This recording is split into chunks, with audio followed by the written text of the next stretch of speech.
So today we discuss Newton's law of motion. There are three Newton's law of motion. So first we discuss Newton's first law of motion. Then it states that object will continue in its state of rest or uniform motion along a straight line unless any external force act on it. Means there are two conditions such that if there is a box, this is stop object. This box is stop, and this is a moving box.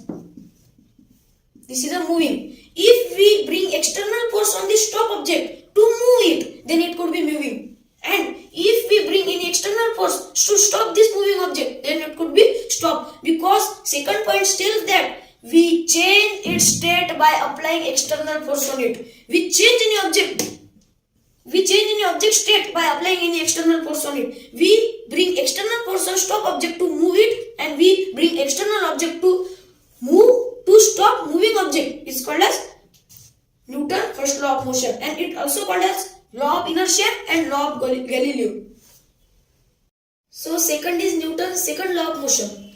So Newton's second law of motion tells rate of change of momentum of an object is proportional to the applied unbalanced force in the direction of force.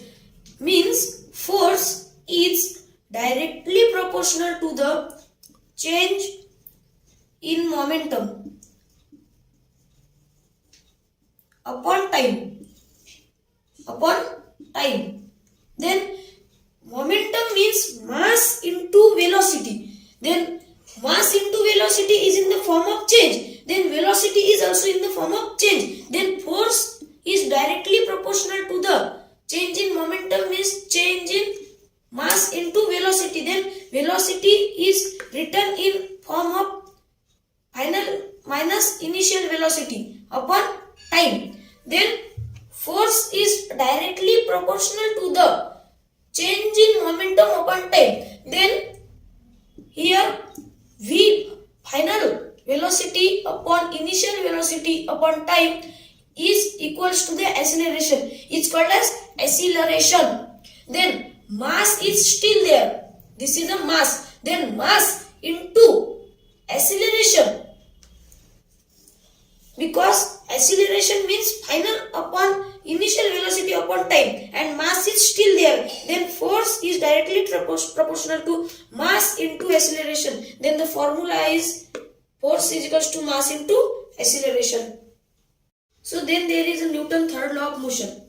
Newton's third law of motion tells that when one object exerts force on another object, then second object exert equal and opposite force on it. Means when first object exert force on another object, then second object also exert equal and opposite force on it. Example is walking of a person. Means a person is able to walk because of Newton's third law of motion. Because during walking, a person pushes the ground.